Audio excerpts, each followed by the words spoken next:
Hello friends, Radhe Radhe. आज हम आपके लिए मनीषी विदुर की कहानी लेकर आए हैं, जिसमें मनीषी विदुर ने श्री कृष्ण को अपनी आखिरी इच्छा बताई थी। आइए जानते हैं उसके बारे में। महाभारत काल के महत्वपूर्ण पात्रों में से एक पात्र विदुर जी को माना जाता है। विदुर जी हस्तिनापुर के प्रधानमंत्री, कौरवों व पांडवों के काका और धृतराष्ट्र एवं पांडु के भाई थे। परंतु इनका जन्म एक दासी के गर्भ से हुआ था। इतनी महत्वपूर्ण भूमिका होने के बाद भी मनीषी विदुर महाभारत में अपना कोई अस्तित्व कायम न कर सके। विदुर जी को महाभारत के केंद्रीय पात्रों में से एक माना तो गया, किंतु फिर भी अधिकतर लोग उन्हें जानते नहीं हैं। उनकी पहचान सदैव हस्तिनापुर के प्रधानमंत्री में की गई है। जिन लोगों ने महाभारत ग्रंथ के विस्तार में पढ़ा है, उसी से यह ज्ञात होगा कि विदुर जी कौरवों व पांडवों के काका थे और धृतराष्ट्र एवं पांडु के भाई थे। परंतु वे उनके कोई साधारण भाई नहीं, बल्कि उनके बड़े भाई थे। इस बात का पता शायद ही किसी को होगा। सबसे बड़ा होने के बावजूद उन्हें राजपद नहीं सौंपा गया और ना ही कभी उन्हें परिवार का अहम हिस्सा माना गया। इन सब का संबंध उनके जन्म से जुड़ा हुआ है। दरअसल विदुर किसी रानी या महारानी के नहीं, वरन एक दासी के पुत्र थे। हस्तिनापुर के राजा विचित्रवीर्य अपनी दोनों रानियों को संतान सुख देने में असमर्थ हुए थे और अंत में क्षय रोग से पीड़ित होकर मृत्यु को प्राप्त हुए। ऐसे में हस्तिनापुर का अगला रखवाला कौन होगा? इसके लिए वेद व्यास जी की मदद ली गई। वेद व्यास ने दोनों रानियों को संतान सुख का आशीर्वाद देने के लिए बुलाया, किंतु उनके डर से रानियों ने दासी को भेज दिया।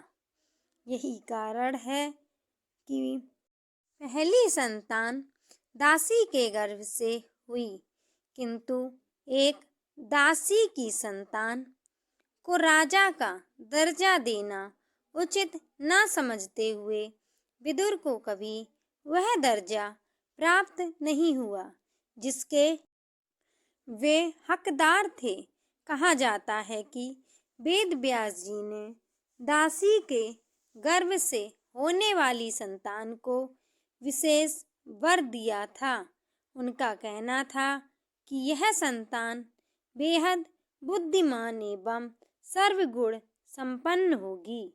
महाभारत ग्रंथ के अनुसार विदुर को धर्मराज का स्वरूप माना गया है।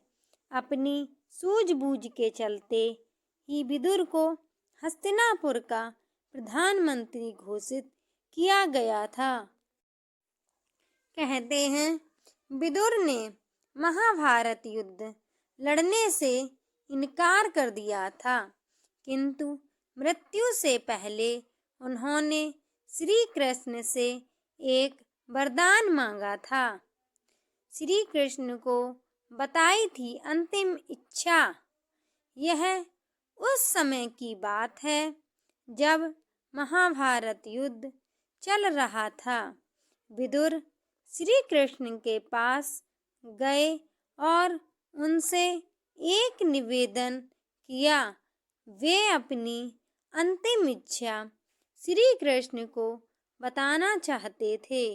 उन्होंने कहा, हे प्रभु, मैं धरती पर इतना प्रलयकारी युद्ध देखकर बहुत आत्मग्लानिता का अनुभव कर रहा हूँ। मेरी मृत्यु के बाद मैं अपने शरीर का एक भी अंश इस धरती पर नहीं छोड़ना चाहता।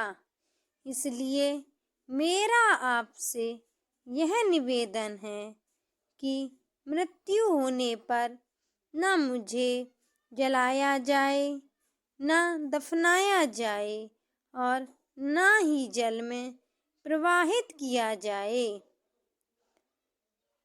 वे आगे बोले, प्रभु, मेरी मृत्यु के बाद मुझे आप कृपया सुदर्शन चक्र में परिवर्तित कर दें। यह मेरी अंतिम इच्छा है। श्री कृष्ण ने उनकी अंतिम इच्छा स्वीकार की और उन्हें यह आश्वासन दिया कि उनकी मृत्यु के पश्चात वे उनकी इच्छा अवश्य पूरी करेंगे। अब महाभारत का युद्ध समाप्त हो चुका था। युद्ध बीते कुछ ही दिन हुए थे।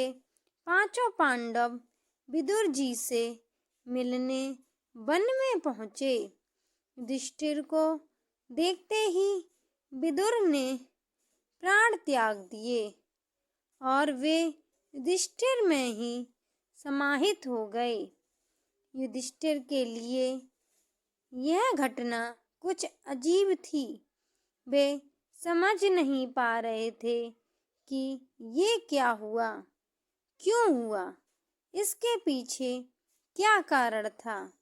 अपनी दुविधा का हल खोजने के लिए उन्होंने श्री कृष्ण का स्मरण किया। श्री कृष्ण प्रकट हो गए।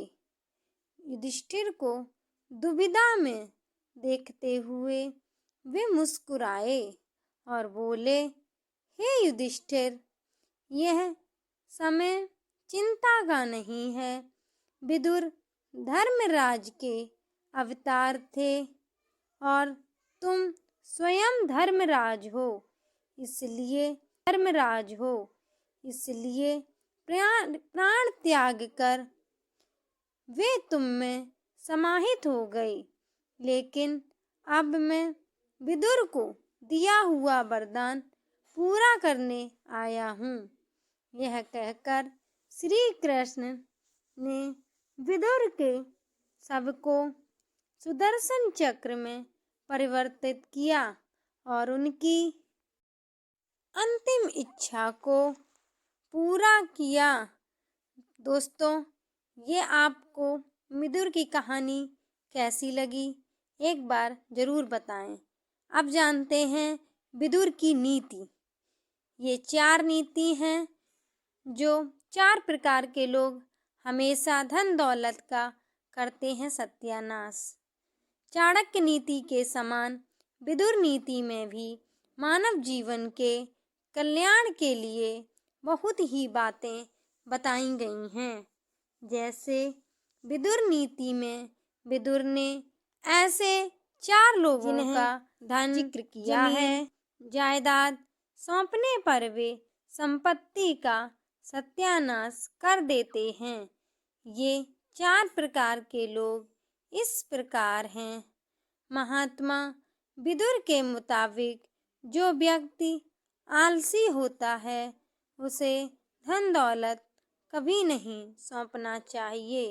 आलसी व्यक्ति धन दौलत को कभी संभाल नहीं पाता है। वह जमा पूंजी को भी बर्बाद कर देता है और अपने कार्यों को लेकर गंभीर नहीं होता है। वह अपने कार्य को आज की बजाय कल पर टालता है, जो कभी आता ही नहीं है। और यदि वह अपना कार्य दूसरों से करवाता है तो इस स्थिति में धन की लागत बढ़ जाती है। ऐसे में धन हानि होना संभव है। जिस व्यक्ति की नीयत में खोट हो, ऐसे व्यक्ति को धन दौलत कभी नहीं सौंपना चाहिए। महात्मा विदुर के अनुसार ऐसा व्यक्ति आपके धन का दुरुपयोग कर सब कुछ बर्बाद कर सकता है। अधर्मी व्यक्ति धन का दुरुपयोग ही करता है। वह पाप के कार्यों में धन खर्च करता है। बेहतर होगा कि आपको यदि धन देना है तो ऐसे व्यक्ति को दें जो सज्जन और भरोसे लायक हो। विदुर नीति के अनुसार दुर्जन व्यक्ति को भी धन नहीं देना चाहिए।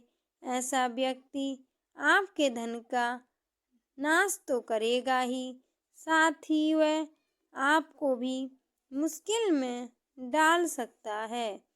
इस प्रकार के व्यक्ति के ऊपर धन को लेकर कभी भी भरोसा नहीं करना चाहिए, अन्यथा वह आपके धन का सत्यानाश कर सकता है। विदुर नीति के अनुसार चंचल मन की स्त्रियों को भी धन नहीं सौंपना चाहिए। उनके हाथों से धन के खर्च होने की अधिक संभावनाएं रहती हैं। इसका अर्थ यह नहीं है कि आप उन्हें धन से वंचित रखें। बेहतर होगा कि धन देते वक्त उन्हें यह समझने की कोशिश करें कि इसका सही तरीके से उपयोग करें।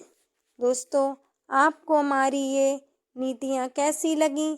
आप मुझे कमेंट करके ज़रूर बताएं, जिससे आपके लिए नई नई कहानी हम और लेकर आते रहें।